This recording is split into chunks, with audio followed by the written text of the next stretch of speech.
have you.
Die.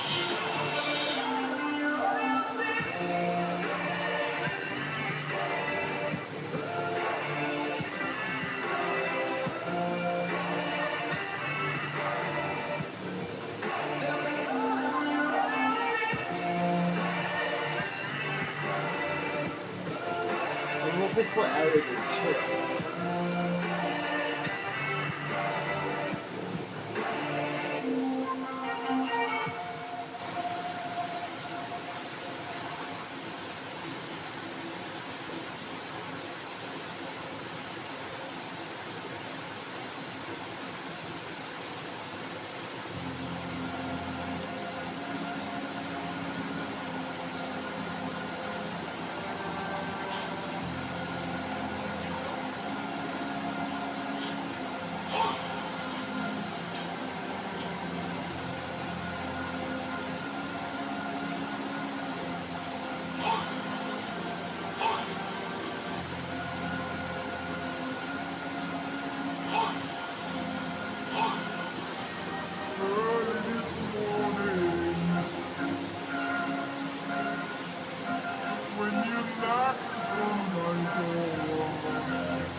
that's it.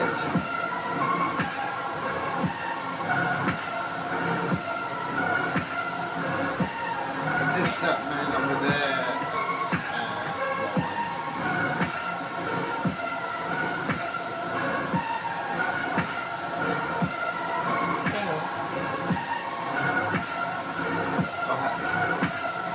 Thank you for waiting for me.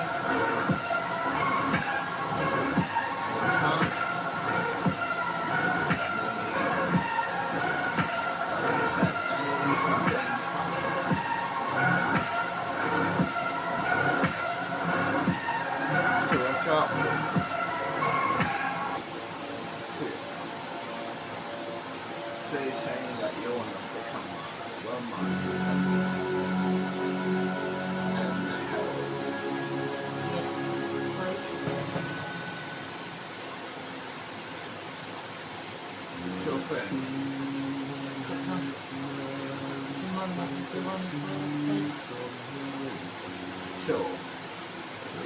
Thank you.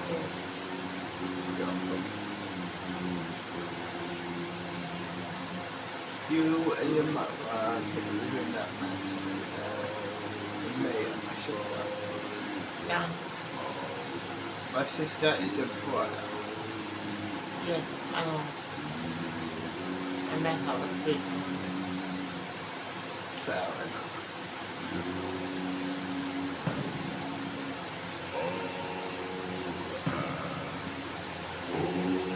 The one you can come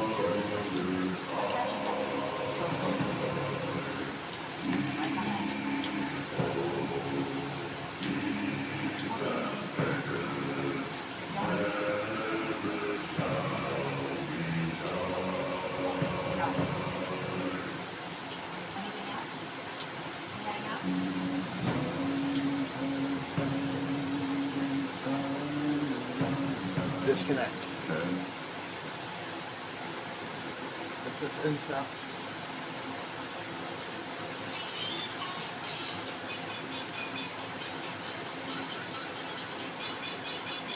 Actually, let's not keep these two.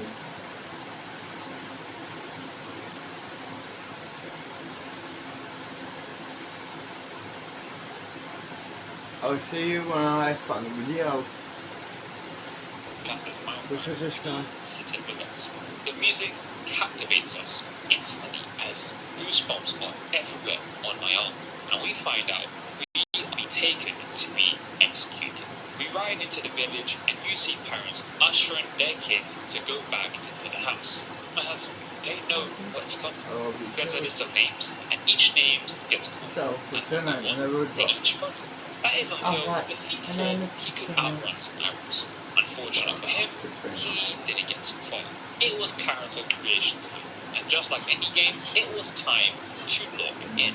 As to the character I was going to embody in my journey, I wanted to be a dual-wielding swordsman, where this swordsman would have a touch of magic ability. They wouldn't be a courageous leader, but instead be the dependable and irreplaceable right-hand man. His obedience is strictly limited to individuals he respects and will actively voice his disdain. This swordsman grew up hating the social politics, the fake interactions with the rich, and witnessed some of the most mind-destroying things that you can think of as a child. So as a result, he has become extremely cold and blunt. He does have a soft spot, but he rarely shows it. But for animals, that soft spot will show instantly. That's why he will never engage first to hurt any animals. And so, I give you Teshin, the Imperial Dual Swordsman. With the names on the list, we actually weren't on the list. There was a bit of confusion whether or not we were going to be executed. However, this captain was insistent on executing us, and so we are still on the chopping block. However, we get right into the action as the menacing red-eyes black dragon, I guess, stares into my soul and just causes chaos in this city. My ears, oh my god, my ears. Bro, why is my screen blurry? We ran up the tower and he would stare into my eyes once more. Amongst the chaos, we had a choice. Escape with our prisoner Nord, or escape with the Imperial soldier. Given Teshin's family ties to the Imperial Legion, he knew being involved with the Imperial Legion in the slightest would somehow come to bite him in the arse. So, we ran off with Rodolph. We go into this room where we see Rodolph's fallen comrade. Now, Teshin at this point didn't care for either side of the wall, but he did feel some sorrow seeing a fallen comrade. We took his armor and weapon to use for ourselves, and we carried on forward. In classic fashion, we are chucked into a story or a tutorial at the same time, where we are introduced to melee combat. As janky as the combat was, it was very enjoyable. Killing the captain who was so eager to put us on the chopper block, I couldn't help but smile.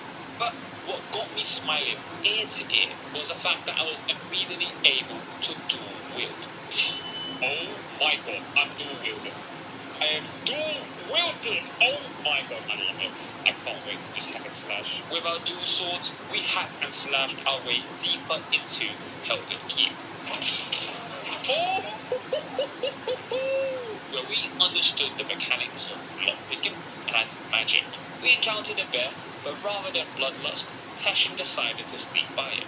We finally escaped into the open world, and oh my god, was this world pretty on the eyes. We saw the stones, and rightfully so, we opted for the warrior stone. I smiled not because of me picking the warrior stone, but because of what I saw afterwards. We arrive into Riverwood, and we go to Gertie, where she directs us to Whiterun, given our dragon incident, but also gives us some items that we can benefit from to use for our survival. We venture north towards Whiterun, and even when staying on the road, we are met with wolves, which, for a new player, it's already telling me that even travelling on the road, I need to be on my A game. Did I just click a wolf in the fucking chin? Teshin was absolutely starstruck when he saw Ayla take on that giant. The respect was there, and clearly the love. It was kind of one-sided. We finally reached Whiterun, and as we were surrounded by the simple wooden and stone palisade walls, there was something spewing in the air within the residents of Whiterun. Some chit-chatter of disdain, some bickering between families, and a chill that just makes you wonder, how come Whiterun wasn't taking any visitors? What's going on? Regardless, we make our way to Heaven's Reach to tell the Jarl the news of how we saw a dragon, which we are rewarded with a quest to go to a dangerous ruin in search of a stone tablet. What this tablet did, I had zero clue, but what I did know was that I was getting myself into more adventure, where Teshin would be able to test his grit and resolve. So we moved forward and just asked the mysterious mage to tell us exactly what we need to do. Just tell me what you need me to do. Clean 4 barrows, the place that looms over Riverwood with an ungodly amount of unease and terror, but at the same time, what exactly is in there? We ventured our way towards Bleakford Barrow, albeit not in the most conventional way, and that means we bumped into a giant's camp. Seeing my crush Ayla take one out previously, I wanted to follow in her footsteps, but clearly, Teshin needed to be humbled. Oh my god, I'm in the air. Oh my god, I'm in the air. I'm still in the air. My body. We learned our lesson as we got launched in the air like we were Team Rocket blasted off to the speed of light and swiftly made our way to Bleakford Barrows. We made light work of the bandits as we entered, and it was clear that Teshin was a heavy-footed person, and every time I wanted to sneak behind for a stealth attack, everyone was detecting us with ease. And then it got me really thinking, how on earth was I going to level up my sneak skill at all? It did seem strange how the stealth mechanic worked, but nevertheless, we trucked along. There were even puzzles and booby traps within the cave, and this might be because I'm role-playing as Teshin, but I was able to somehow figure out the puzzle. And if you've seen my previous videos, you would know I am absolutely terrible with puzzles. Open? No. But hold on.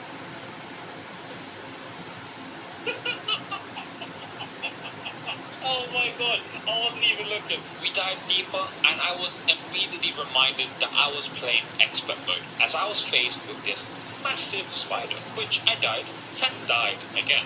What was worse was that I knew I was doing absolutely no damage to this spider. And whilst Teshin didn't like that he couldn't best the spider in swordplay, we had to resort to cheap shots with magic that was able to do the trick. So after defeating the spider, we saved this person with Argo, who promised us to tell us more about the claw, which at first I was like, what claw is this guy on about? But regardless, as soon as we let him free, he just makes a leg for it, which the Swift in his name baffled me because Tesh decided that a death suited for an idiot like himself had to be a death of great cinematics. Yeah. Well, you want that. You know the worst part is he's called Arvel the Swift. This, as a new player, is such a wonderful touch, might I add. The Golden Claw from Arvel was finally in our hands, but we were only here for the Stone Tablet. That was our goal. The deeper we ventured into Bleakful Burrows, we were met with more lethal enemies. These Droggers hit hard. Oh my god! But Teshin wasn't going to back down. Not at all. And at the very least, Teshin isn't so heavy-footed where we can perform a sneak attack on a sleeping Drogger at least. So that's nice. We were bested once again as the Drogger's strength weren't in power but more in sheer numbers. However, one detail that I found out, and this may be a placebo, was when you're dual-wielding a dagger and a sword rather than two swords, it actually makes you hit quicker. It felt like it was the more optimal combination. Of course, I may be wrong here, so it would have been great if there were stats such as, attack speed, like they do with damage and armor. We chose the combo of a dagger and a sword, and Teshin had no complaints. Sure, I struggled with performing sneak attacks because of my poor sneak stat, but we were getting deeper and deeper, perfectly fine. We stumbled into another puzzle, and this fascinating door just wouldn't open, even when we had the Golden Claw to help us. That is until we decided to look at our inventory to look at the claw in more detail. Now, as a new player, I feel like this is an incredibly good touch to solve the puzzle. But it does get me thinking as well, what is the hint that would have made someone look at the claw? I just happened to stumble on the markings, luckily, but maybe someone else would have struggled. Who knows? Upon opening the door, we are met with an open cavern with the light shining right in the middle. The environment was amazing. The water was falling from each side. It just made sense that something was going to happen here, something major. We didn't hesitate, not for a second, and went to investigate this near angelic sight. What looked like gibberish on the wall, I was confused. Teshin was confused. But as we got closer, we felt a sense of power surge through us. The screens were blurry, the screens were darkening. What was going on?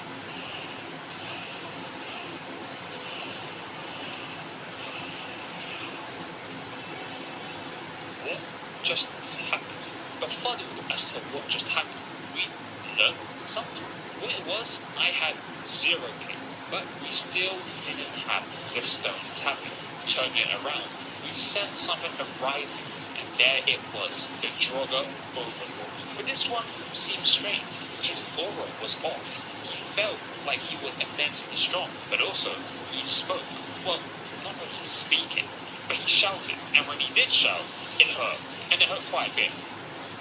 Oh my god. No. So we both moved his shouts, dodged his massive swing from his battle axe, and eventually we were able to clobber him with our mace. The Overlord was defeated. And that right there was where we finally found it, the Dragonstone. We still didn't know what it was, but if there was one thing we knew, was that we didn't let the Jarl of Whiterun down. Escaping Bleakful Burrows, we get flashback into this beautiful scenery. And if there's one thing I can vouch for Skyrim, it's how they consistently put you in a sense of awe with their world. We returned back to Whiterun, or I would have liked to return to Whiterun, but we got distracted by more caves, and like any person would, we got lured in for the potential treasures that were down there. Can't believe I found that. Oh my Jesus fucking Christ. Holy shit, that scared. Oh, okay, no. Oh my god, the eerie feeling I got gave me goosebumps. But I just defeated a speaking dragon. If anything, I was confident. I was ready for anything to be thrown at me. Which, this exact mindset was when the game thought it would be a good time to humble this particular small fry. Who's that? What is that?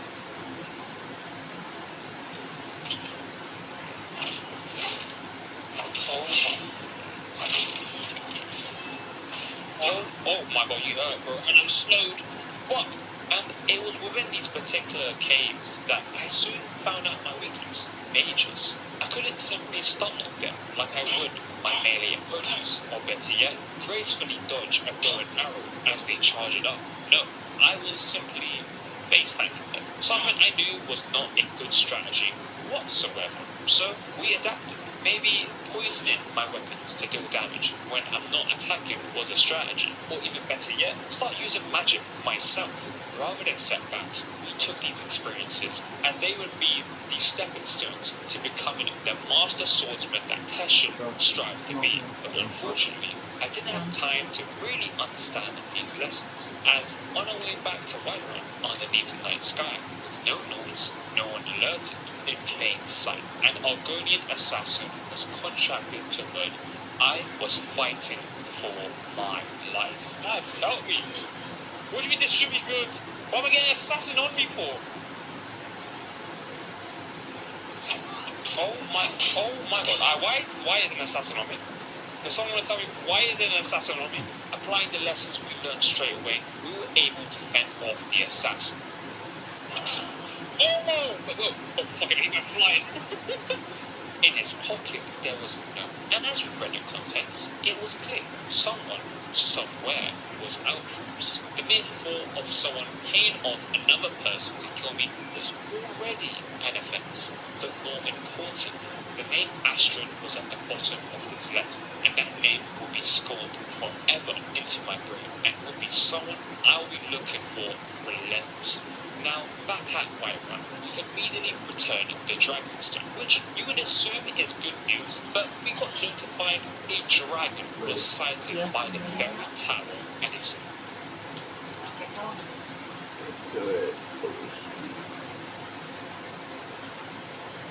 Why? Here we do. Done. Yeah. Yeah, pretty much. Done. Well, I'll see you in the morning.